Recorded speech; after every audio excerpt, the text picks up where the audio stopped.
Hello friends, आप सभी का कहना है कि मैम हमें एक ऐसा एक्टिव टाइम टेबल बताइए जिससे कि हम बहुत अच्छे से तैयारी कर सकें, हम समय निकाल सकें और उसका उपयोग कर सकें। देखिए, हम हाउसवाइफ हैं, हमारे पास ढेरों काम होते हैं, ढेरों जिम्मेदारियां होती हैं और उन सभी के बीच में ही हमें हमारे लिए समय निकालना होता है, हमारे सपनों के लिए समय निकालना होता है। तो ये उम्मीद तो हम नहीं कर सकते कि हमें हमारे मुताबिक जैसे हम चाहें कि बस अब मैं फ्री हो जाऊं और अब मेरा काम कर लूं, तो वो जल्द से जल्द पॉसिबल नहीं हो पाता है। लेकिन थोड़ा थोड़ा जो समय हमें मिलता है उसे हम कैसे निकालें, कैसे उसे अपने सपनों के लिए काम में लें और कैसे अपने रूटीन में हम बदलाव ला सकते हैं। सबसे पहला पॉइंट हमारा ये आता है कि हमें हमारी परिस्थितियों को पहचानना है। जैसे हो सकता है आपके बच्चे जो हैं बहुत छोटे हों, अगर बच्चे छोटे हैं तो हमें उनके अनुसार अपनी लाइफ को ढालना पड़ता है, उनके अनुसार ही चलना पड़ता है कि जैसे बेबी सो रहा है या फिर बेबी अभी खेलने के मूड में है, तो उस समय का उपयोग ही हम अपने लिए कर सकते हैं कि हाँ चलो मैं इस समय को पढ़ने के लिए काम में लूँ, ठीक है। लेकिन यहाँ पर भी हमारी एक सेकंड ऑप्शन भी रहता है कि चलो वो ऐसा कुछ कर रहे हैं तो मैं अपने घर के काम निपटा लूँ। तो ये चॉइसेस हमें ही तय करनी होगी कि हम उनके अनुसार समय निकालें और पढ़ाई में समय लगाएं। घर के कामों का मैं आपसे इतना ही कहना चाहूंगी, जब तक आपके बच्चे छोटे हैं आपकी पहली प्रायोरिटी आपका बच्चा और आप होनी चाहिए, क्योंकि जब हम एक बच्चे को इस दुनिया में लाते हैं तो उस समय हम पूरी तरह कमजोर होते हैं और उस कमजोरी के बीच ही हम ढेरों ऑप्शंस चुनते हैं, जैसे कि हाँ मुझे इस पूरे घर को संभालना है, साथ में मुझे अपने करियर को टाइम देना है और बच्चे को समय देना है। और हम ये भूल जाते हैं कि तो हम भी तो इंसान हैं, कि हमारे पास भी तो अभी पूरी तरह से वो शक्ति है ही नहीं जिससे हम इतना सब कुछ कर सकें। तो अपने आप से ज्यादा अपेक्षाएं उस समय बिल्कुल ना लगाएं, और अगर लगा रही हैं और अपनी कैपेसिटी से ज्यादा काम कर रही हैं तो भी आपके लिए हानिकारक हो सकता है। आज पता नहीं चलेगा, आज तो यंग एज है, धीरे धीरे जब आपको थोड़ी सी एज होने लगेगी तब पता चलेगा कि मेरे अंदर कितनी वीकनेस आ गई है, कितने ऐसे प्लस पॉइंट हो सकते थे जो मैं अपने अंदर ला सकती थी, लेकिन मैंने उन्हें माइनस की तरफ कर दिया। और रीजन क्या रहा? मेरा माइंडसेट। आपको मैं फिर से कह रही हूँ कि प्लीज प्लीज प्लीज आप अपना और अपने बच्चों पर ही अपना समय खर्च करें। घर के काम है वो कभी कंप्लीट नहीं होने वाले, बस आप ये कोशिश करें कि मुझे दुनिया को दिखाने के लिए कुछ नहीं करना। दुनिया देखकर कही क्या देगी कि हाँ बहुत अच्छे से रखती है, बहुत सारा काम करती है, इससे ज्यादा कुछ नहीं कहने वाली। बस आप ये ध्यान रखें कि जरूरत के काम सभी हो जाएं जितना पॉसिबल हो सके। ज्यादा साफ सफाई में, रख रखाव में, इधर का उधर रखने में, उठाने में यहाँ पर अपना समय ना दें, क्योंकि शरीर बहुत कमजोर है। ज्यादा झुकना, ज्यादा उठना आज आपको बहुत नॉर्मल लग रहा होगा, लेकिन कल को ये आपके लिए बहुत बड़ा पॉइंट बन सकता है। तो या तो आप ये कर सकते हैं कि जितना आपके लिए जरूरत हो वो काम कर लीजिए और उसके बाद जो भी समय मिले उसे अपने बच्चे के साथ एंजॉय कीजिए। उसकी छोटी छोटी जो पॉइंट्स हैं उन पे नोटिस कीजिए कि वो कैसे हंस रहा है, कैसे वो अपना एक अलग ही पॉइंट आपके सामने रख रहा है, उसे एंजॉय कीजिए।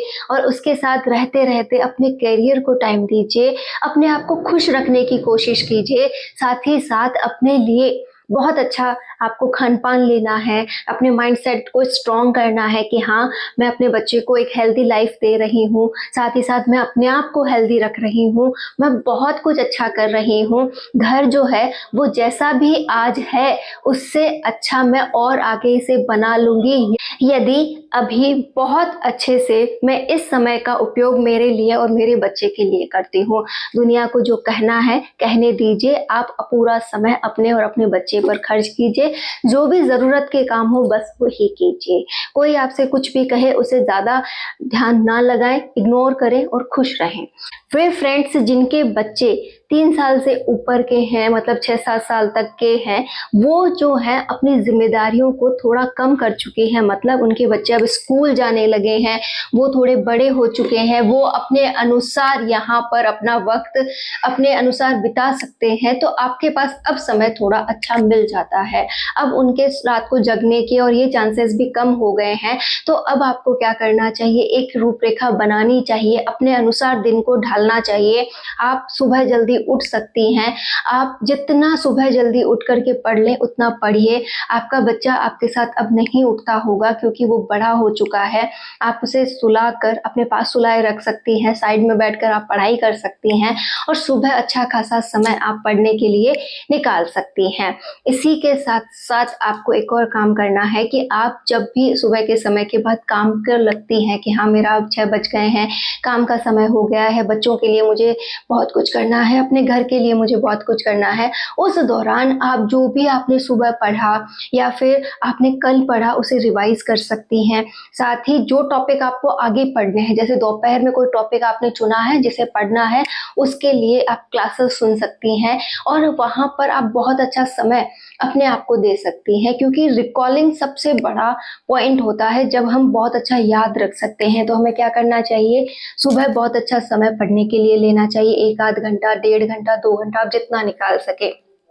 उसके बाद आप सुबह के जब काम करें उसे रिवाइज कीजिए या फिर नई क्लासेस सुनिए, तो आप उस समय का उपयोग कर सकती हैं।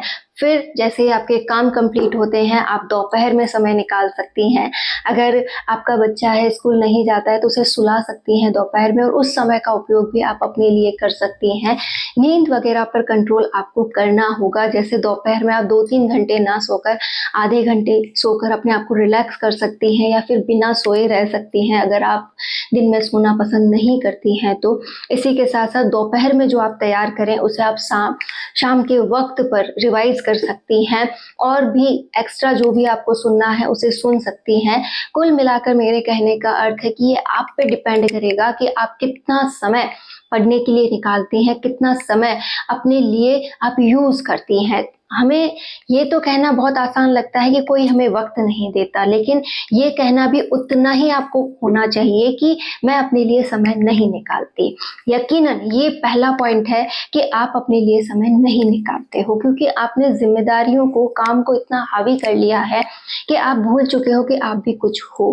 तो आज के बाद काम करते हुए भी आप बहुत कुछ सुन सकती हैं, बहुत कुछ जो पहले पढ़ चुकी हैं उसे रिकॉल कर सकती हैं। ये माइंड तो आप ही के साथ रहता है जब भी आप काम करती हैं। जैसे एग्जाम्पल, आप अगर झाड़ू लगा रही हैं तो आपको उस समय तो कोई कुछ नहीं कह रहा, आप झाड़ू लगाएंगी। आपको काम करते करते कोई क्लास जो है उसे आप ईयरफोन लगाकर सुन सकती हैं।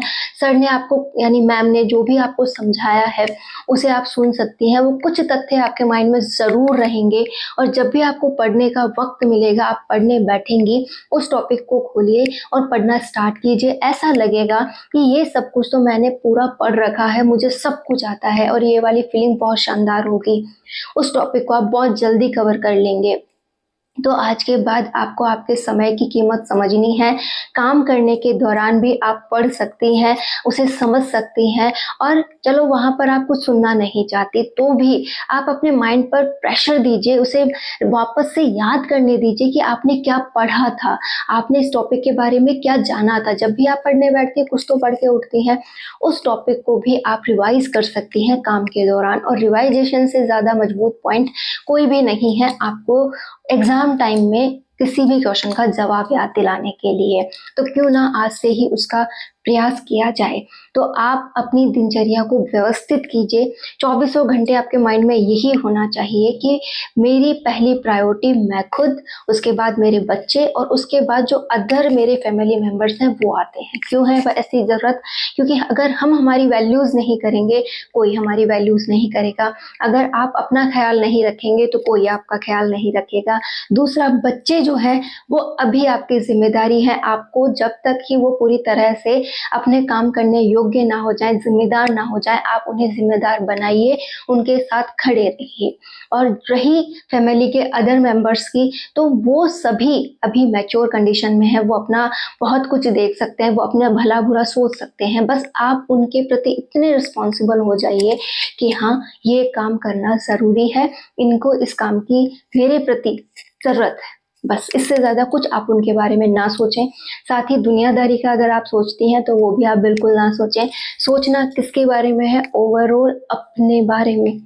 अपनी जो भी आप करना चाहती हैं उस पॉइंट के बारे में तो आप बहुत कुछ कर लें। इसी के साथ-साथ आप शाम के समय भी जब भी काम कर रही हो, आपने पूरे दिन में जो पढ़ा था उसे रिकॉल कीजिए, या फिर रात को कोई क्लासेस लेने वाली हैं उसे आप सुन लीजिए तो भी बहुत अच्छा हो जाएगा।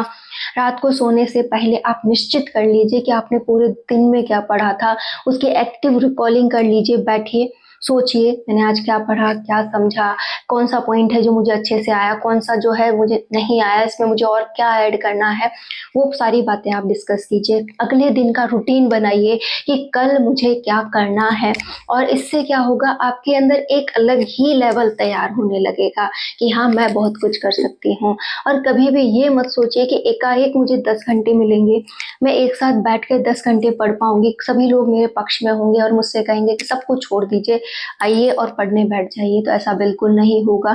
और एक बात मैं आपसे यहाँ क्लियर कर दूँ, शायद आपको बुरी लगे, कि अगर आपको 10 घंटे मिल भी गए तो अभी आपका माइंडसेट ऐसा ही रहेगा कि हाँ, मुझे ये काम करना है। आप 5 घंटे तो यूज़ कर लेंगे, लेकिन 5 घंटे आप इसी बात में व्यस्त कर देंगी कि मुझे ये करके आना है, मुझे वो करके आना है, ये वो। तो हमें ये पता चल चुका है कि हम ज़िम्मेदार हैं, ज़िम्मेदारियाँ हैं, घर गृहस्थी है, तो हम जितना समय मिले अपने अनुसार निकालें।